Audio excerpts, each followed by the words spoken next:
ጤና ይስጥልን ክብራትና ክብራን የኢትዮአርሰናል ቻናል ተከታታዮቻችን እንደምን አላችሁ? ስፖርታዊ ጉዳዮቻችን ተጀምሯል። በርከት ያሉ ጉዳዮችን እንደተለመደው እያነሳን እየነገርናችሁ እንቆያለን። አርሰናልን የተመለከቱ ጉዳይ ብቻ ነው በዚህ ቻናል ላይ የምንመለከተው። የአርሰናል የዝውውር ዜናዎች፣ ስለ አርሰናል ምን እየተባሉ ይገኛሉ በሚለው አዳዲስ መረጃዎችም ወጥቷል። በተለይ ያልተጠበቁ በተለይ ሚኬል አርቴታ ጋር በተያያዘ ከሰሞኑ ያደረጋቸው ቃለ መጠይቆች በብዙ መንገድ ትልቅ ለውጥ አምጪ አይነት ናቸውና እነዚህን ጉዳዮች በስፋት እየተመለከትን እንቆያለን።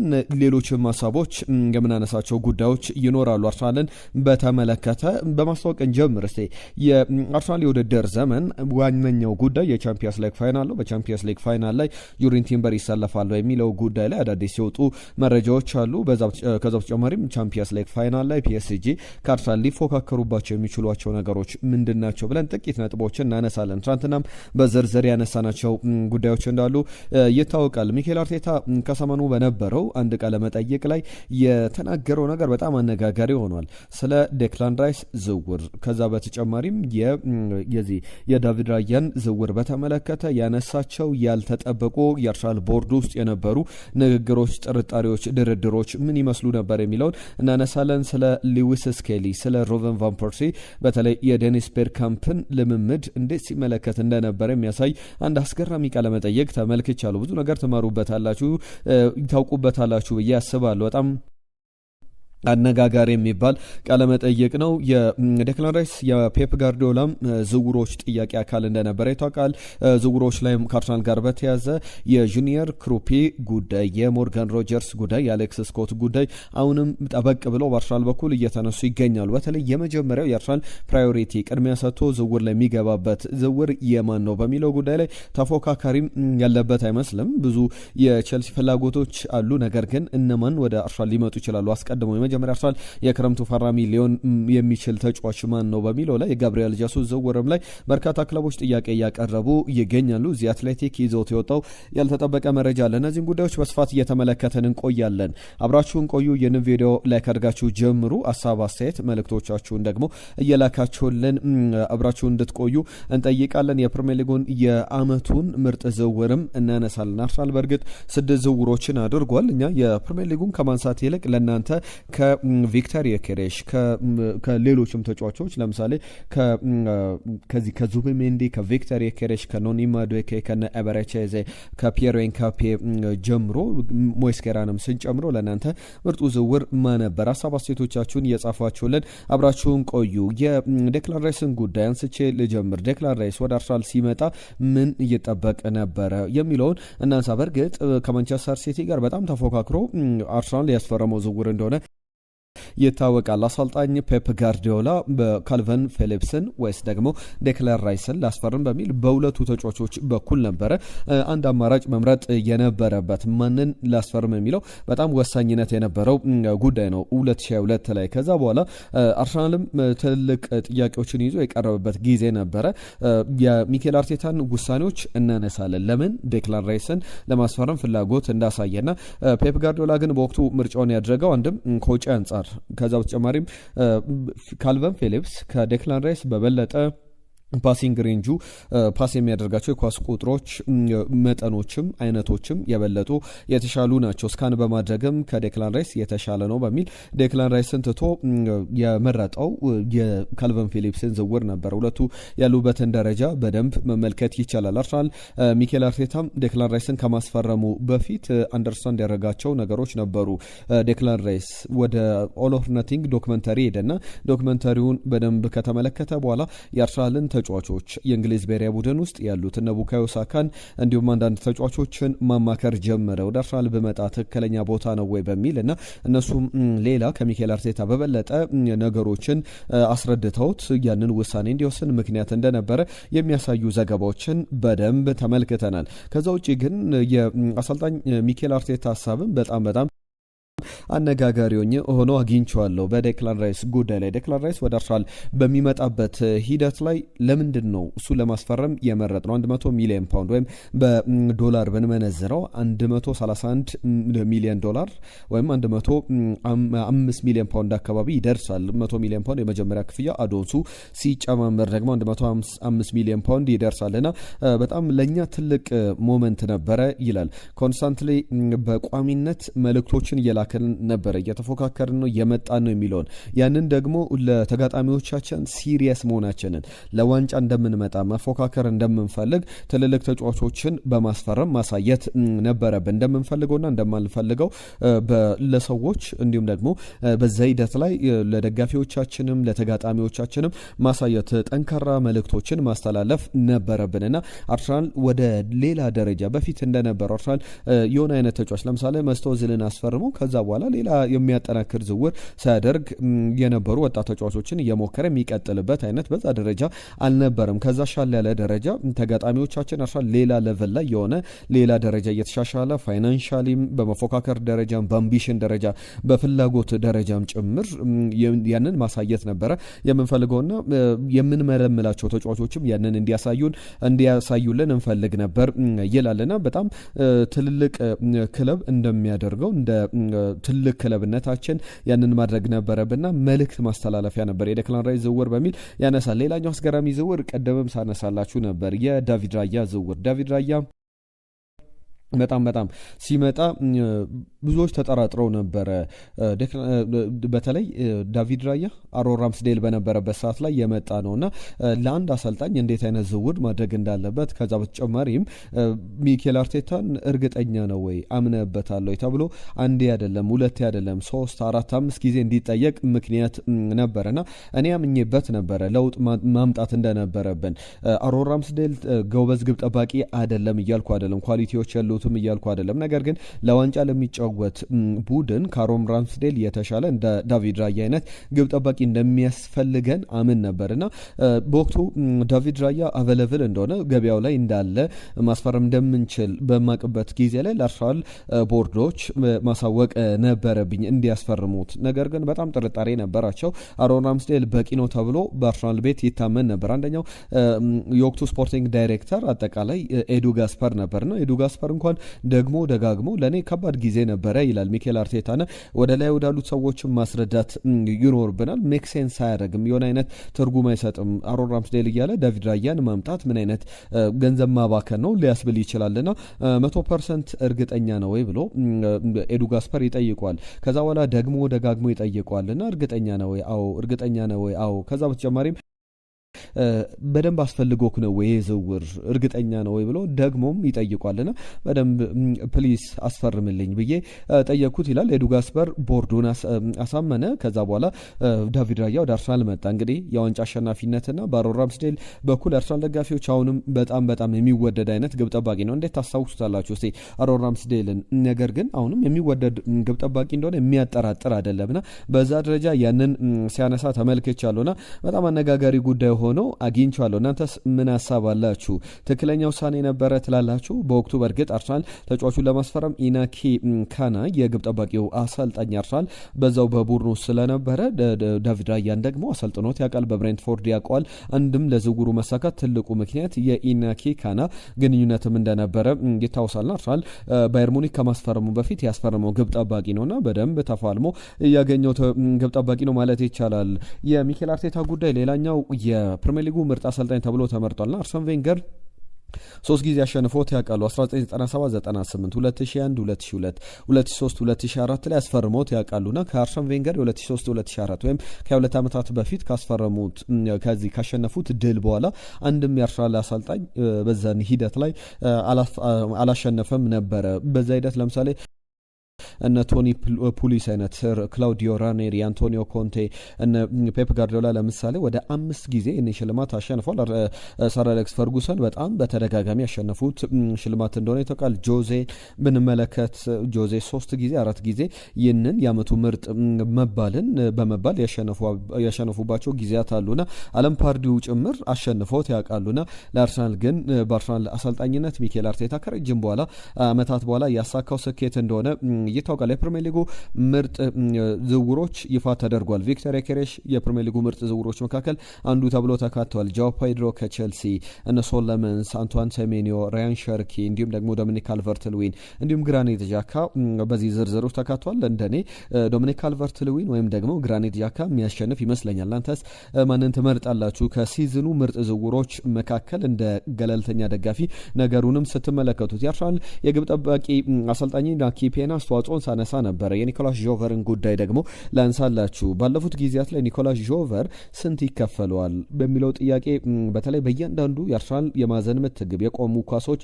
ሴት ፒሶች በተቆጠሩ ቁጥር የአርሰናል ቡድን ለዚህ ለአሰልጣኙ ክፍያ ይከፍል ነበር ለኒኮላስ ጆቨር ለሴት ፒስ ኮቹ እና ምን ያክል ክፍያን የሚከፍለው የሚል ይፋ አልተደረገም ነበር። ግን አሁን አርሰናል ምን አወጣ በአመቱ የሚለውን ላንሳላችሁ። በፕሪሚየር ሊግ ላይ 19 ቀጥታ የማዕዘን ምት ግቦችን አስቆጥሯል።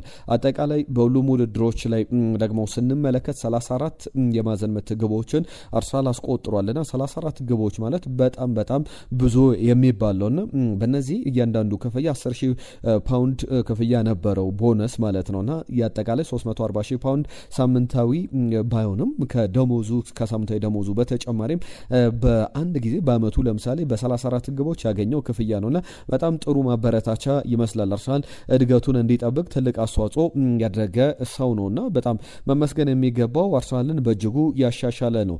ስለ ሮበን ቫን ፐርሲ ላንሳላችሁ። አርሰናል ዝውውሮች አሁንም እንዳሉ ናቸው። ወደ በኋላ ላይ መለስ ብለን እናነሳለን። ከተጫዋቾች የብሔራዊ ቡድን ጥሪ ጋር በተያያዘ በዓለም ዋንጫ እነማንን እንመለከታለን በአርሰናል ቤት የምመለከተው ሌላኛው ጉዳይ ነው።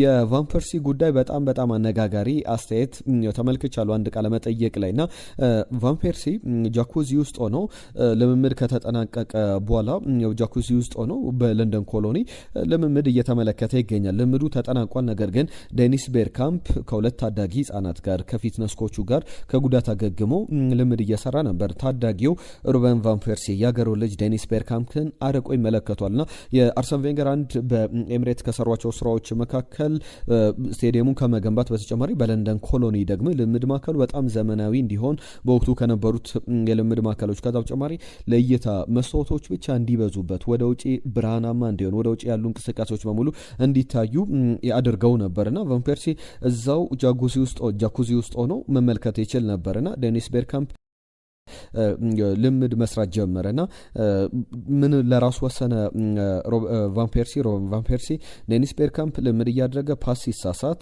ወይም ደግሞ የሹት ሲያደርግ እየተሳሳተ ከሆነ የመጀመሪያው ስህተት ላይ ተነስቼ ወጥቼ ልብሴን ቀይሬ እወጣለሁ የሚል ውሳኔ ይወስናል። ከዛ በኋላ ግን እንደዛ ብሎ እየጠበቀ 45 ደቂቃዎች አለፉ። ሁሉ ነገር ፐርፌክት ነበረ ይላልና የሚሰጠው ነገር በሙሉ 100% ዴሊቨር ያደርግ ነበር።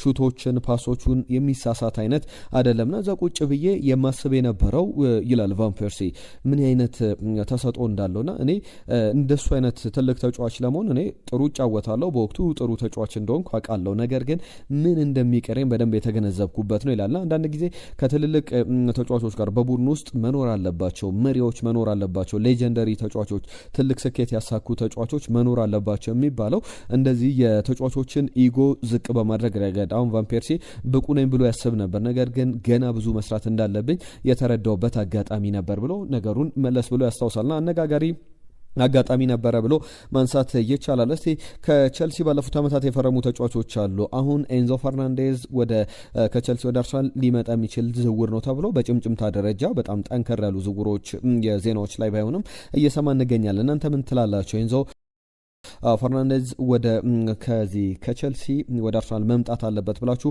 ታስባላችሁ ወይስ ምንድነው ሀሳባችሁ? እስቲ መልእክቶቻችሁን ላኩልን። የአርሰናልን ጉዳዮች እያነሳን እንገኛለን። ይህንን ቪዲዮ ላይክ አድርጋችሁ አብራችሁ እንዳላችሁ ተስፋ እናደርጋለን። አርሰናል እሁድ ዕለት በክፍት ባስ ሆኖ በርካታ ደጋፊዎች የሚገኙበት የሴሌብሬሽን ይኖረዋል ከቻምፒየንስ ሊግ ፋይናልም በኋላና እስከ 1 ሚሊዮን ሰዎች በኤምሬትስ ዙሪያ በለንደን ይገኛሉ ተብሎ እየተጠበቀ ይገኛል።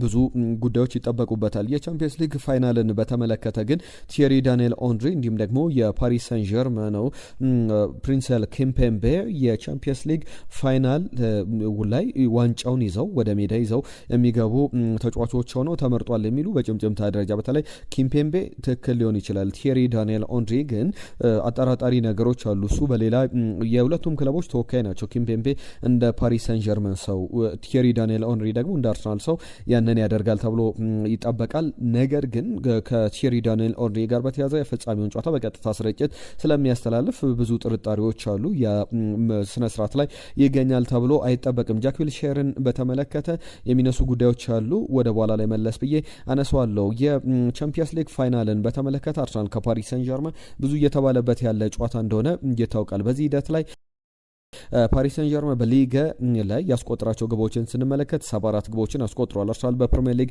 71 ግቦችን። ይህንን ቁጥር ስንመለከት አርሰናል ከፓሪስ ሰን ዠርመን በጣም ያነሰ ግብ አስቆጣሪ ቡድን ሊመስል ይችላል። ይህ ቁጥር ግን በጣም ብዙ ነገሮችን ግልጽ የሚያደርግ ነው። አርሰናል በማጥቃቱም ረገድ ጥሩ ቡድን እንደሆነ ማሳያ ሊሆን ይችላል ብዬ አስባለሁ። እንደ አጠቃላይ የአርሰናል ጉዳይ ይህንን ይመስላልና የቻምፒየንስ ሊግ ፋይናል ስለስንት ይጠናቀቃል? እስቲ ግምቶቻችሁን እየላካችሁልን። አርሰናል ዋንጫ ቢበላ ምን ታደርጋላችሁ? እስቲ የአርሰናል ደጋፊዎች እንደመሆናችሁ የመጀመሪያው ዋንጫን እንዴት ሰለብሬት ታደርጋላችሁ? በቻምፒየንስ ሊግ ላይ ብዙዎች አርሰናል የለውም ብለው ለማብሸቅ ይሞክራሉና ልዩነቱ ብዙ አይደለም። ነገር ግን አርሰናል ወደዚህ ዋንጫ ጉዞውን እያደረገ ይገኛል። በቻምፒየንስ ሊግ ፋይናል ላይ የጁሪን ቲምበር ጉዳይ እየተነሳ ይገኛል። ይደርሳል አይደርስም በሚለው ጉዳይ ላይ የአርሰናል ውስጥ አዋቂ ምንጮች አንዶፍ አርሰናል በዝርዝር ያነሷቸው ጉዳዮች አሉ። ወደ ቡዳፔስት ዛሬ አርሰናል ይጓዛልና ከሚጓዘው ቡድን ስብስብ ውስጥ አንደኛው ጁሪን ቲምበር ነው። በቻምፒየንስ ሊግ ፋይናል ላይ ቅዳሜ ዕለት ግን ይጫወታል አይጫወትም በሚለው ጉዳይ ላይ በፑሽካሽ አሬና ቡዳፔስት ሃንጋሪ ላይ የመጨረሻ ውሳኔ እዛ ልምምድ እየሰራ ይታያል። የማች ፊትነሱ ነገር በጣም አርሰናል ክሎዝ የሆነ ነገሮች ይከተላል። በዚህ በጉዳት ዜናዎች ሌሎች መረጃ ምንጮችን በመጠቀም ረገድና ያም ብዙ የሚያሳይ ጉዳይ ነው። በተጫዋቹ በኩል ግን ከጉዳቱ ስለማገገመው አንድ ፍንጭ ተመልክተናል። እሱም በኔዘርላንድ ብሔራዊ ቡድን ላይ ጥሪ ተደርጎለታል። የዝውውር ጉዳዮችን ላንሳላችሁ። ከአርሰናል ጋር በተያዘ አንደኛው ጉዳይ የጋብሪኤል ጀሱስ ጉዳይ ነው። ሌሎችም የዝውውር ሀሳቦች አሉ። ነገር ግን ከዛ አስቀድሜ ትናንትና ከእናንተ የመጡልን መልእክቶች አሉ። ተምሬ አዝለቄ የጻፈልን መልእክት አለ። ነገሩን ግልጽ ብታደርገው ጥሩ ነው። ከዛ ውጭ የአርሰናልን በተመለከተ ሞርጋን ሮጀርስ የግራ ክንፍ አጥቂ ጨክኖ ማስፈረም ከፈለገ ማድዌኬን ትሮሳርድ ማርሴሊን መሸጥ አለበት ብሎናል። አያለው ሙሉዓለም የዘውትር አድማጫችን ነው። ሌሎች ዝውውሮችንም በጣም ወጣትን የክለብ ብሩዥን ክሩስቶስን በተመለከተ ግሪካዊ ተጫዋች ነው። ወደ አርሰናል ቢመጣ በተከላካይ ቦታ ላይ ታዳጊ እንደ ባንክስና ኩሊባሊ አይነት ተከላካዮችን ማስፈረም አለበት ብሎናል። በቀጣይ ዓመት ወደ ዋናው ቡድን በአዲስ መልክ ያድጋሉ ብላችሁ የምታስቧቸውን አርሰናል አካዳሚ ተጫዋቾችም ንገሩን ብሏል። በቀጣይ ከዚህ ከቻምፒየንስ ሊግ ፋይናል በኋላ በዚህ ጉዳይ ባነሳው ጉዳይ ላይ አያነው ሙሉዓለም ትኩረት አድርገን እንመለሳለን። አህመድ ከጅቡቲ ኢድ ሙባረክ ብያለው። ሌላ በተለይ ደግሞ ለቤተሰቦቼ መልእክቱን አድርስልን ብሏል። በተለይ ለልጅ ዓመት እንኳን አደረሰሽ ብሏል። ሁላችሁንም ለመላው የእስልምና እምነት ተከታዮች ትናንትና ምኞታችንንም ገልጸናል። አህመድ ከጅቡቲም ለቤተሰቦቹ መልካም በዓል ብሎናል። ሰላም ሰላም ቤተሰቦች፣ ኢድ ሙባረክ ለሁሉም ሙስሊሞች እንኳን አደረሳችሁና ዋንጫው የምንበላው ይመስለኛል ብሏል። ከፓሪስ ሰን ዠርመን ጨዋታ ጋር በተያያዘም ስለ ሞርጋን ሮጀርስም ዝውውር ያነሳልን ጉዳይ አለ። ሁላችሁንም ስለ ጻፋችሁልን መልእክት ከልብ እናመሰግናለን። ጋብሪኤል ጀሱስን በተመለከተ አርሰናል 20 ሚሊዮን ፓውንድ በታች አይሸጥም ብሏል። ዚ አትሌቲክ ነው ዘገባውን ይዞ የወጣው። የ29 ዓመቱ ብራዚላዊ ተጫዋች ቢያንስ 18 ሚሊዮን ፓውንድ ከዛ ውጪ ግን ምንም አይነት ድርድር የለውም። ያን የማያሟላ ክለብ ካለ ብዙ ክለቦች ፍላጎቶች አሉ ከጣሊያን ከብራዚል። ነገር ግን ያንን ክፍያ የማያሟላ ክለብ ካለ ጋብሪኤል ጀሱስ ለተጨማሪ 12 ወራት በአርሰናል ቤት እንዲቆይ መወሰኑን የሚያሳዩ ዘገባዎችን ተመልክተናል። ከአርሰናል ዝውውሮች ጋር በተያያዘ አንድሪያ ቤርታ ሁለት ዝውውሮች ላይ ትኩረት አድርገው እየሰሩ ይገኛሉ። አንደኛው የአርሰናል የመጀመሪያ ፈራሚ ይሆናል ብዬ እኔ በግል የምጠብቀው የአስቶን ቪላው ሞርጋን ሮጀርስ ነው። አርሰናል 80 ሚሊዮን ፓውንድ አካባቢ ያቀርባል ተብሎ ይጠበቃል። ጁኒየር ክሩፒንም ከቦርመዝ ለማስፈረም ፍላጎት አለና ከዩሊያን አልቫሬዝ በበለጠ እነዚህ ዝውውሮች ላይ ትኩረት አድርጓል አንድሪያ ቤርታ። ምክንያታቸው ደግሞ ዩሊያን አልቫሬዝ ልቡ ያለው ባርሰሎና ነው። ስለዚህ ከሚኬል አርቴታ ጋር ንግግራቸው ትኩረታችንን ወደ ሌሎች ዝውውሮች እናድርግ በሚል ነውና ሞርጋን ሮጀርስ ማለት በዘንድሮ የፕሪሚየር ሊግ ውድድር ላይ ወደ 37 የሊግ ጨዋታዎችን ተጫውቷል። በጣም ጥሩ ኮንሲስተንሲ ነው። ከጉዳት አገግሞ ከጉዳት ርቆ ይህንን ያክል ጨዋታ መጫወት 16 የግብ ተሳትፎ አለው። ጥሩ የሚባሉ ቁጥሮች አሉት። ቸልሲ፣ ማንቸስተር ዩናይትድ፣ ፓሪስ ሰን ዠርመን የበለጠ በተጫዋቹ ላይ ፍላጎት ያላቸው ክለቦች ናቸው። ኤንዞ ፈርናንዴዝ ጉዳይ ላይ ምን ሐሳብ አላችሁ? ጁሪየን ክሩፔ፣ አሌክስ ስኮትም ከቦርመዝ በጣም የሚፈለጉ አይነት ተጫዋቾች ናቸውና አርሰናል እነዚህን ዝውውሮች በደንብ ያጠናቅቃል ተብሎ ይጠበቃል። በብሔራዊ ቡድን ደረጃ የተጠሩ ተጫዋቾችን ላንሳ። በስዊድን ብሔራዊ ቡድን ቪክቶር ኬሬሽ፣ ዊሊያም ሳሊባ በፈረንሳይ፣ ሊያንድሮ ትሮሳርድ በቤልጅየም፣ በብራዚል በኩል ጋብሪኤል ማጋላይስ እና ጋብሪኤል ማርቲኔሊ፣ በጀርመን ካቨርስ፣ ኖርዌይ ኦደጋርድ፣ እንዲሁም ደግሞ በእንግሊዝ ብሔራዊ ቡድን ሳካ፣ ራይስ፣ ኤዜ፣ ማዱዌኬ ተመርጧል። በስፔን ራያ፣ ዙቤሜንዲ፣ ሚኬል ሜሬኖ፣ በኔዘርላንድ በኩል ቲምበር ተመርጧል። በኤኳዶር ብሔራዊ ቡድን በኩል ደግሞ የፒየሮ ኤንካፒ መጠራቱ የሚቀር አይደለም። ገና ብሔራዊ ቡድኑ ስብስቡን ይፋ አላደረገም። ሁሉም የተወደዳችሁ ስፖርታዊ ጉዳዮቻችን እነዚህን ይመስሉ ነበር። አብሮነታችሁን ስለሰጣችሁን ስላጋራችሁን ጊዜ ከልብ እናመሰግናለን። ይህንን ቪዲዮ ላይ ካደረጋችሁ ጀምሩ የአርሰናል ቤተሰብ ከሆናችሁ ቻናላችንን በደንብ ማሳደግ አለብን። ላይክ፣ ሼር፣ ሰብስክራይብ ያደረጋችሁ ቤተሰብነታችሁን አሳዩን። ሁሌ ስለምትከታተሉን ጊዜያችሁን ስለምትሰጡን ከልብ እናመሰግናለን። ነገም አዳዲስ ጉዳዮችን ያልተሰሙ ከቻምፒየንስ ሊግ ፋይናል ጋር በተያዘ የወጡ የጉዳይ ዜናዎች የአርሰናል ስኳድ ውስጥ ምን አዳዲስ ነገር አለ ብለን ይዘን መጣለን። ጤና ይስጥልን።